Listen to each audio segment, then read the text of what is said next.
Good morning and welcome to the Westchester Digital Summit. This is our second event. We're thrilled to have everybody here today at the lovely Ritz-Carlton in White Plains, New York. Hopefully everybody had an opportunity to get some breakfast, get a little coffee in your system. We've got an amazing lineup today. Really blessed with the speakers and panelists that we were able to curate for you throughout the course of the day. Thrilled and honored to have everybody there. My name is Chris Dessi. I'm the CEO of Silverback Social and the founder and co-producer of the Westchester Digital Summit. So honored today because, as a brief aside and a personal note, hopefully at the end of the day you'll be able to walk away with actionable items for your own business and for yourself as an individual on how to leverage digital marketing for yourself.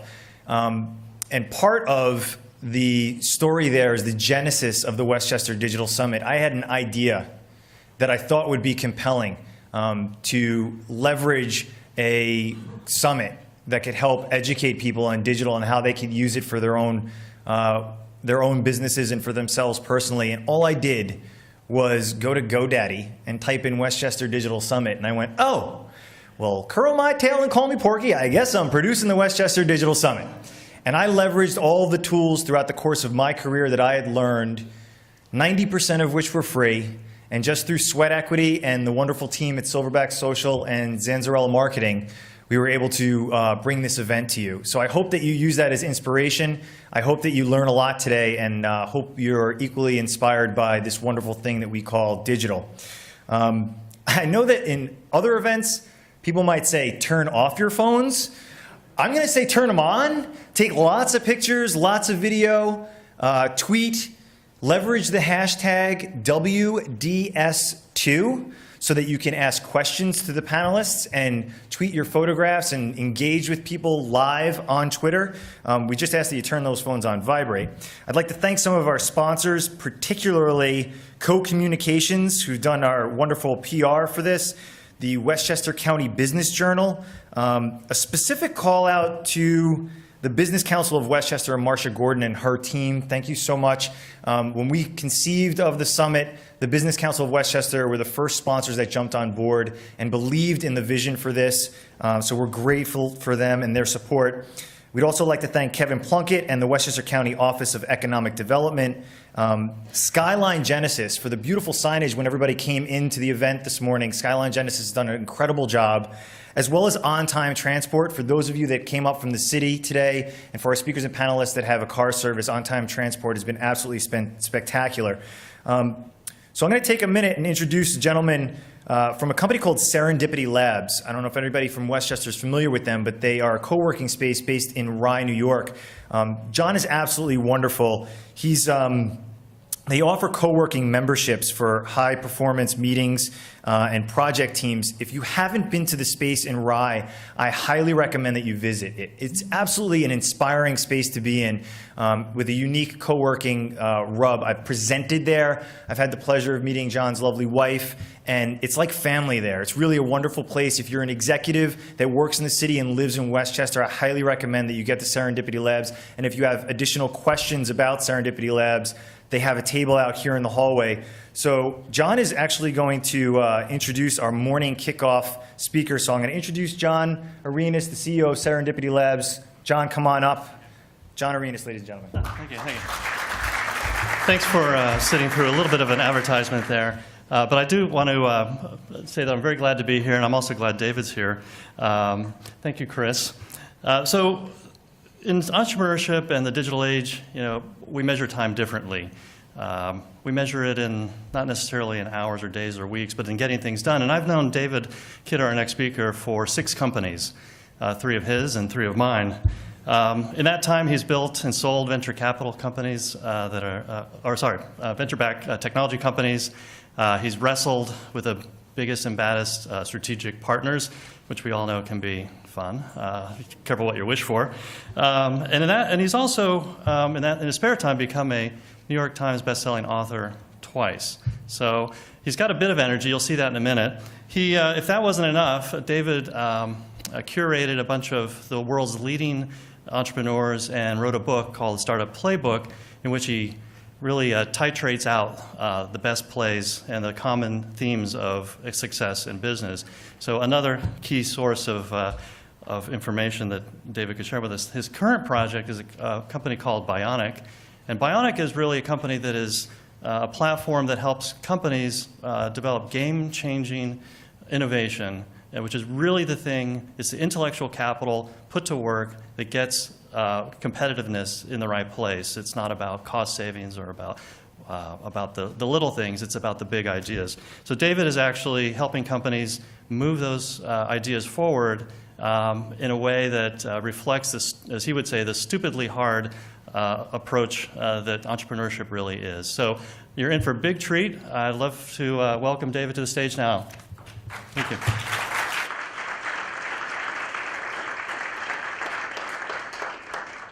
Thanks, John. So I know it's a family place at Serendipity Labs, but it's also a very edgy, cool space. So it has a lot of kind of modern feel to it. So make sure you check that out. I'm going to talk a little bit about my own journey in building companies, but also about this last book, this last project we did called the Start Up Playbook, which is now sort of one of the models that's doing transforming a couple of really big companies like GE and Boeing and Cisco and others, a new operating system. But just very quick show of hands, how many people actually are building their own startups right now? Like, is there a fair number of them? So we got about a dozen. And who works for big companies in the room? Okay, so we have a good mix here. So what we're about to share sort of applies to both a big company like GE, but also in the ideas you select, but also the companies that you're building. And if you're curious about like how big ideas or little ideas get big, both in revenue and size, this will hopefully share some things. Just very briefly, I've done, my wife is here, which she doesn't get to see me speak a lot, which I do too much of it, except for home, which sort of drives her nuts. But she's here to listen with great amazement, I'm sure. So we have 3 kids. This is the biggest startup we have. We have 3 little boys, 3, 6, 8. This is where most of our time and energy goes into. And in my professional life, I've had a bunch of startups for over the last 20 years, kind of a small, medium, and with a team, a large exit, plus also soul-crushing failure. So I've had the whole journey in doing this, and this is part of the way it works. And on the side, wrote a bunch of books and been in boards and helping build companies as well. I also do a bunch of angel investments, about 20 plus in the last couple of years with a fund called Alt Option Return in the city. So I love this quote because this is a lot what it's like to build things, whether it be big or small. It's just, as Elon says, it's like eating glass, and this is true. And in the beginning, there's all these fantastic, elated types of experiences where you launch and you raise venture capital and you start hiring your first teams, get your first space. And then the balance of that journey is typically through grinding failure. It's in the valley, and that's where most of our effort goes, and where the kind of ugly teenage years that we face in building companies are experienced. And so when you pick your idea, picking well, choosing well, both the space and what you're good at is a big part of how to cross these mini chasms really well. And so in my last company, where we kind of grew from 0 to 180 employees really fast and raised over $35 million in venture capital from some of the best VCs in the world, we went through our ugly teenage years, and it was hard. And having come off a bunch of other startups, I realized that my investors had a huge advantage over the entrepreneur, me in this case. And their advantage is that they get to see the same journey 100 times in their career. So they have incredible context for what works and doesn't work. And in this type of experience, when you're building it for the first, second, or third time, you get to do this one at a time, whereas the investor gets to see all of this context and how to get out of these challenges. And so what I did is I set out about 4 years ago to go interview a bunch of my friends and their friends to understand, like, what is the difference? Like, what are the big lenses they view the world through that lead to exceptional, extraordinary outcomes? And so it was a big journey, and it was some incredible people, from Elon Musk to Reid Hoffman, who wrote the foreword of the book, to Ben Horowitz, who just wrote The Hard Things About the Hard Things, the founder of Loud Cloud with Mark Andreessen, all the way to Sarah Blakely, the second self-made billionaire woman. And this time with them revealed these common lenses that they view the world through. And they basically all said the 5 same things. And so while I didn't ever set out to create this summary, it really just ended up that. And I realized that on a flight home after I sold this last company, where I wrote the introduction of the book and summarized this into those lenses. So those lenses lead to certain behaviors and certain impacts. So lenses, the way you view the world, the questions that you ask before you bet your life on something, what does it have to be, lead to these instincts that lead to a different type of impact. And so since we're all sort of like type A freaks and you just want like the for dummies version of this, I boiled this down to a couple slides. The first one is really about innate giftedness. And so when you think about the bet you're making, the idea that you selected, at least in the startup world, you have to ask yourself the question, am I dealing and winning by an innate gift, me personally typically, or the company, right? Are we operating from a place of unfair advantage? Because if you're going to bet your life on something or you're chasing white space in a marketplace, you have to assume whoever's going to win that space is going to have some giftedness that trumps everyone else. And so the very first lens to look at your idea through, or that in your company is, do I have a proprietary gift? And this is a very honest question. It's something that you cannot kind of, as they say, wishful thinking is the enemy. You can't cross your fingers and hope this is true. You can't assume that you're going to be a pro athlete, when we're not. We all have fantasies of making it to the pro sports. I mean, in the NHL last year, there were 17 net new contracts cut globally. Think about the statistics of that.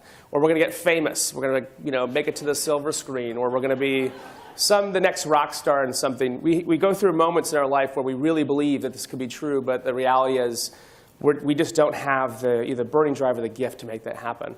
But the spaces that we do choose, we have to have a shot of being the best in the world.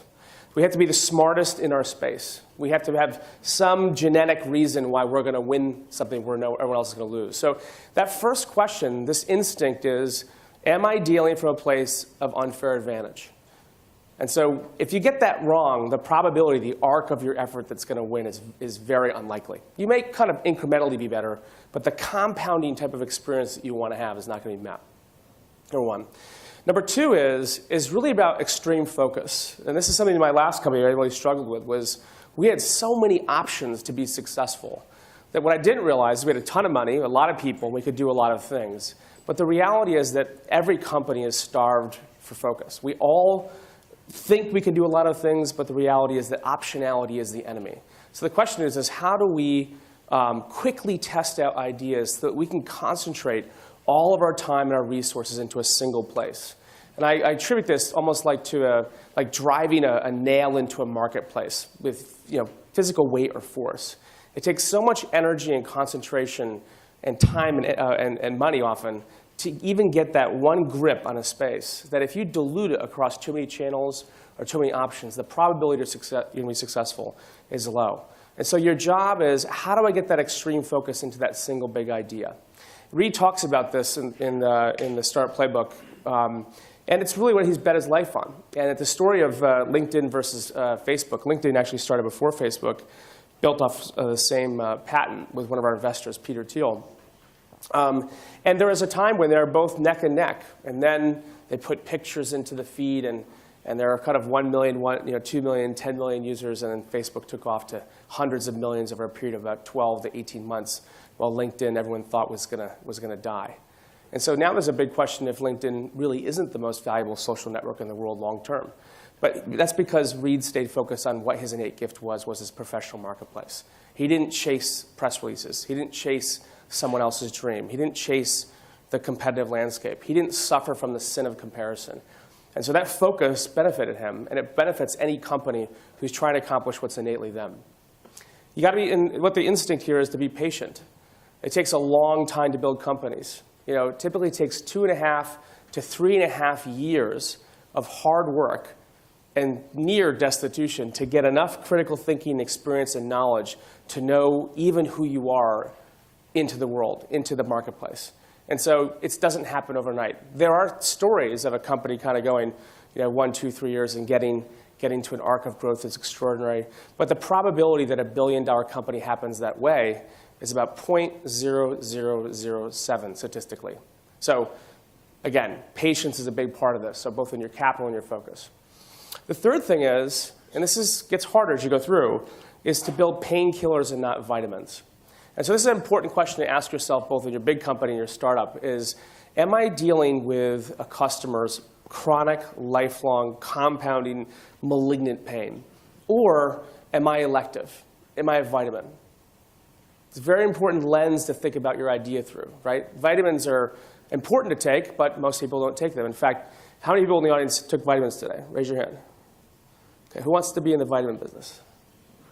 Okay, so just a simple kind of funny test, but the point is, when you're dealing with customers who are rich and in pain, it's a lot easier to grow. And that goes also for the consumer marketplace as well. This lens filters out wishful thinking. When you have a great product and your adoption rates are high and then people quit, it's because you're probably not dealing with a chronic pain in their life that they believe to be true. And Jay talks about this, the founder of Priceline. He's an amazing entrepreneur. He's sort of one of the kind of Thomas Edison folks in the world today, definitely in the United States, and founder of Priceline and Ted Med and Walker Digital and others. And he just talks about recognizing that that painkiller idea has to be true to both the people who are close to you and far away from your product. So if you're not sure that you're getting the right information, you're typically getting it from people who are biased and confirming your bias. It's yet to go to people who are very far away from your idea, who can validate that they're also in the same type of pain. And that tensile strength typically leads to great outcomes. So the instinct is seek chronic pain and focus on building value there, both in the B2C space and the B2B space. So the first three lenses, right? So proprietary gift, unfair advantage, with extreme focus on a single big idea that's an actual painkiller. That starts to narrow down our selection of the things that we want to bet our life on, from typically 100 ideas to typically 5, right? Very few things pass through that. Now the job really starts, and this is where we get into execution. So ideas are dime a dozen, and most businesses are built straight up on execution. And you should assume that quite rationally about your own business. And so what you need to think about is what I'm making 10 times better than anyone else in the world? Is our obsession so focused on something that no one else can make? If we sold this company for assets, that the pillar of what holds it all together would literally be 10 times better than anyone else in the world. And that's not going to happen overnight, but you have a very, very clear path for that being a reality. If it's 1 or 2 or 3 times better than someone else, that's called incrementalism. That might last a little while, but eventually everyone will catch up. You'll turn into a commodity. And then the downside of commodity is that it's typically a race to the bottom that you're going to win, and that's a bummer. And this is something that Elon talks about all the time, and he's obviously, I think he's probably the greatest living entrepreneur in the world next to Jeff Bezos, but he talks about the idea that great companies are built around great products. And so if you think you're in a CEO seat or the founder and you can outsource your product development, you can outsource your marketing, you're just too far away. And even Elon, as busy as he is with 3 billion-dollar companies in the market today, SolarCity, Tesla, and SpaceX, spends 75% of his time on the shop floor constructing and building. So think about that. Like, if that is the case, what is it on us to go back and handcraft our business so that we can understand on a first-person basis what is the pain with our customer that we're dealing with? To do that, we have to think radically different. You don't want to be inside of a marketplace where you're sort of rubbing basis points of difference. We're incrementally better. We're 10% better. We're 50%. And that's a problem with a lot of marketplaces, that you think the competition is really about effort. And effort creates value. That's a huge mistake.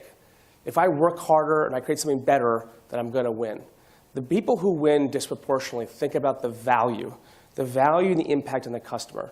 And they think about, how can I shift a marketplace to that value and dominate it?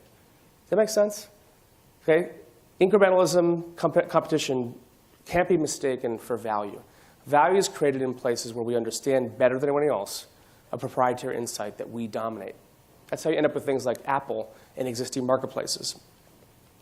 To do this, you got to maintain a rational optimism. Pathologically optimistic in energy is actually very dangerous, right?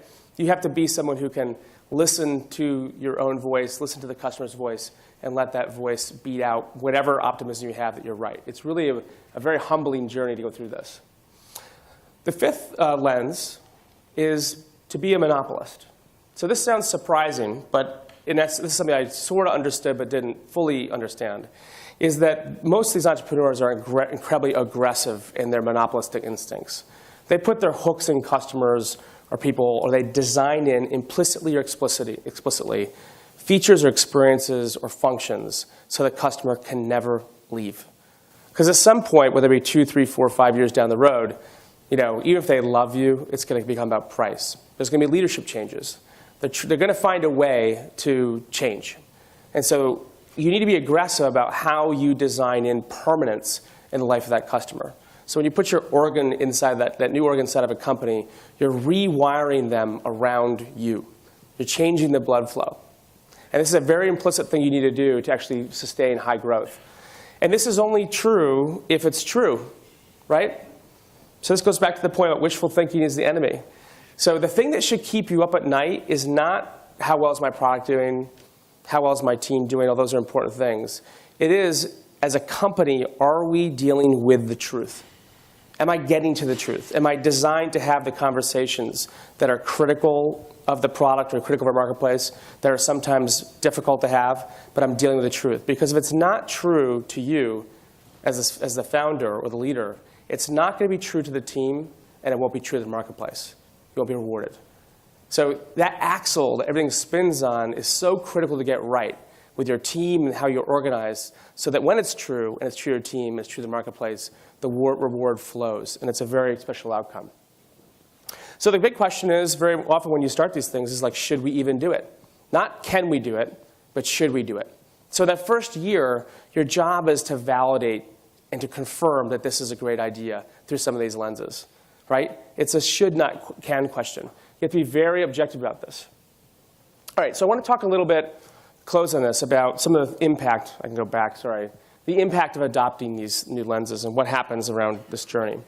The first thing is that you recognize that most of your journey is going to be in the crossing the chasm. It's going to be an ugly teenage journey, right? And so by accepting that, you know that the highs are highs and the lows are really low, and that's mostly where you're going to figure things out. That's where the resourcefulness comes in, and you accept that. The two is that we have to build outside in. We got to build it backwards. All that matters really is the value and the impact you're having on a customer of what you're making. You come in with an idea, and that first business idea never survives first contact with the customer.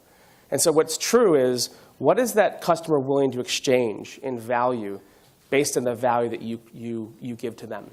And that very simple question actually is what the entire idea of the business hangs off of. And so when you get lost in your business about wondering why it's not working or it's not growing faster, it's typically because of this problem. You're no longer building outside in. High variation, cheap failure. Low variation, big companies are so Six Sigma into oblivion that they actually can't accept any risk. You actually pay the whole organization to stop growth. Because growth happens and risk happens out of high variation outcomes. High variation. So how do we make learning velocity happen? We make it cheap. We can deal with failure when it's inexpensive. So the highest violation of trust is when I do expensive failure, because then people stop learning or they can't deal with it. They can't deal with the hope and reality when it's so far apart. So what we want to seek is a high variation, cheap failure outcome, to be able to run down those dark alleys and come back. And that's where we get extreme focus. We can pick off options so we can concentrate our focus very inexpensively in a single spot. And new learning. You're coming into these businesses with biases, with hope, with data that you had from the past. You really honestly should expire that data set. You should really work off of new, quickly earned validation in the marketplace, so you're dealing with fresh facts. And typically on a data set, data older than 13 to 18 months is typically where it goes to zero. And also on a forecast basis, after about 3 years, any venture capitalists will tell you that the data is basically worthless.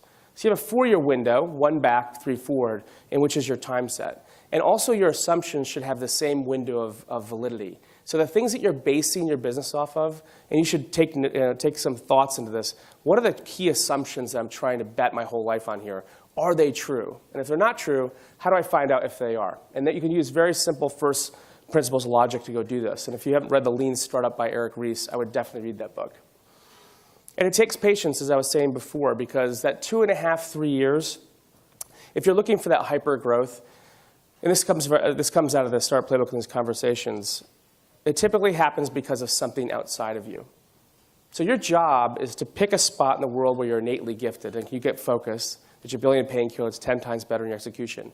And what your job to do is to identify what are the things outside of me that are leading to extraordinary growth.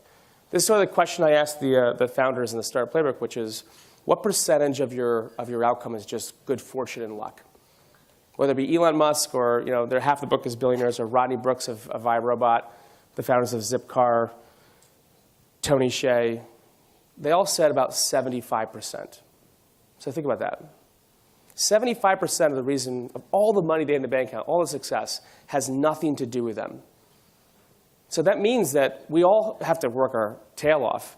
We all have to be smart. You have to be picking your spots well. And then you have to be relying on this factor, which is it's probably outside of you that the success is going to come. So our job is to find that and have enough elasticity in our thinking and our focus to be able to bolt ourselves onto those trends that actually transform into extraordinary growth.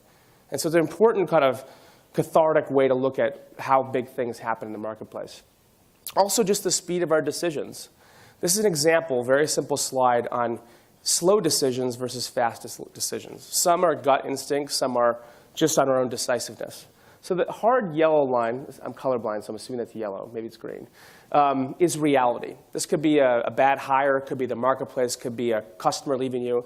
And there's two ways to look at this. One is I can slowly give that person more chances to improve, or I can slowly try to get more customers in the door, or I can recognize it for what it is, which is I've hired the wrong person. Talent is fatal, right? By the time I get someone into my company for 6 months, then I have to fire them, then replace them. Now I'm looking at a year. How many of you can go through a year of capital raiser or growth with the wrong person on board? It's literally fatal. So those first employees are so critical. But when I make a mistake, I have two choices. Incrementally get to the future, or I can make that decision hard once. And the reason why you have to do it hard once is because the difference is the future in time and money. So if you're going slow in some very important, hard decisions around your business, you have to make them. Because what you're doing is, for the people and the trust they have in you and your investors, you're actually cheating them. You're cheating them out of the future because of your unwillingness to look at it for what it is. Important distinction of success versus failure in this business. I want to close two big ideas, and then I'll wrap up because I have 4 minutes left. Which I usually ignore these things, but this is so big. I have to really honor the countdown machine here. So there's this great book called Top Dog by Poe Bronson. If you haven't read it, it's sort of like Freakonomics for managing teams. And it's all about behavioral economics. And this applies more to big companies than small companies, but it is still true, which is playing to just not to lose is a really bad statistical idea. Just doing enough to win, but not necessarily going all in, okay? Taking a half risk, right? A half measure towards success. And they use the example of the psychology of sports, and mostly because you have pure behavioral economics in play, a shootout. So in soccer, hockey, or other sports, when you have a tie score at the end of the game, they do a shootout. And in soccer, you have 5 shots, almost equal distance to the goal, 12, actually it is equal to 12 yards, a 72-yard target, 72 square yard target, and everyone kicks the ball roughly the same speed, around 60 miles an hour. And in each of the counts, they go in 5, 4, 3, 2, 1 against each other. But the first kicker has an 85% chance of scoring, both teams. But what happens in the dynamic behavioral economics of this is that as you go through the count, right, the statistics actually break in the favor of the winner or losing in the heads of the kicker. So that the kickers that actually recognize that they're either tied 0-0 or they go up a goal, they basically have nothing to lose. And the probability they score goes from 85 to 92%. But if you go in having to win the game, if you have to go into that, you go down by a goal, the probability you score goes down below 60%. So you literally cannot win. You cannot grow. And so the point is, if the psychology of your bet inside your big company or your company is playing just not to lose, you come in losing, or you're down by a goal and you don't have the right psychology, you literally can't fix these problems. And so you have to really look at, are we making the right bets? Are we focused? Are we building the right thing? To actually get the psychology, and it's been validated, so you know you're dealing with the truth so you can focus and bet it all. Because that's what's required. When it's not there, you can't win.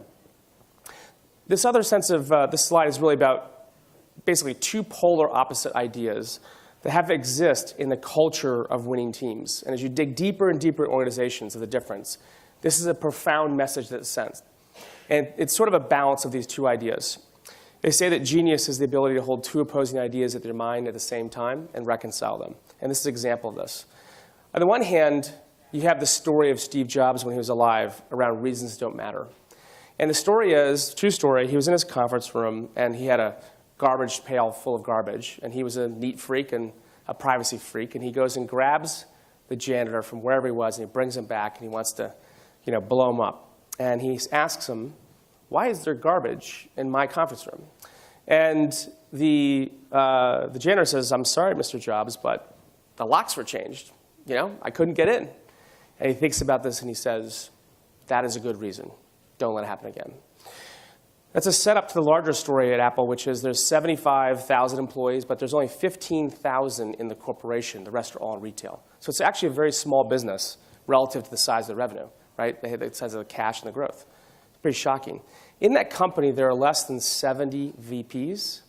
There's a handful of SVPs, and there's Tim Cook. So it is a flat organization.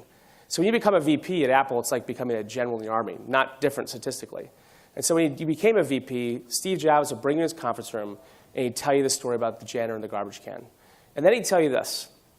Somewhere between the janitor and me, the CEO, reasons don't matter. And they don't. And it takes a long time to learn this, both in your leadership, but as a CEO, is that you own the outcome 100%. And even in the organization, is that when things get close, when things are starting to fail, everybody starts looking around. It must be some other reasons. And the truth is, and this is true of venture capital, having raised a ton of it, it doesn't matter. Nobody cares. It either happened or didn't happen on your watch. And if you're wondering why the growth hasn't shown up for your efforts, it's probably because that hasn't moved inside of you. That buck stops here. That's what it means. Complete ownership. And you got to push that in an organization. And on the one hand, that sounds great, but it's also a little bit unrealistic. You want that as a cultural norm, but you also need to create freedom. And this is the opposite side of this, which is permission. In my last two companies, we've come up with this rule called the 7-to-1 rule. And what it is an impossible ratio of good to bad. We try to do 7 times as much as good as we do bad. And what we recognize is that people, products, and data are going to fail. We're going to fail each other. And in those moments of failure, we have to be in a relationship with someone where we can go in and have a very direct, honest conversation and not have them fall apart. We've got to be dealing with the truth. And the way you do that is you have to have the ability to forgive each other and move on. It needs to be implicit in the organization. You need wind at your back. It's so stupidly hard, as John pointed out, to build these companies that if you have wind in your face, it's called contempt. Like these companies and these ideas can't survive. So you need this balance. You need incredible ownership, unrealistic ownership, and you need extraordinary ability to move forward challenges contempt-free in a ratio of good to bad that the company survives for through forgiveness. And that's really what you give it, and it makes sense. I'll close with this, is that there's a lot of ways to make money that have nothing to do with technology. They can do services, and there are marketplaces that are just incredible. Social's great, but there are other places in the world that create value that if you want to be decisive, you got to back up and consider all of the options of the outcome, right? Every option is available to you to create the growth you want. But if you don't start with that one thing about that unfair advantage, that innate gift, the probability you get there is not going to happen. And so I want to just encourage you to think about the innate gift, the unfair advantage in you, and this point, which is there's a lot of ways to have success, but I hope you, in this journey, that you greed what is good. Because when that value exchange is good, a lot of extraordinary things can happen. So I hope you enjoyed the conference today. Thank you, Chris, for inviting me, and thanks for the wonderful introduction by John. Thanks.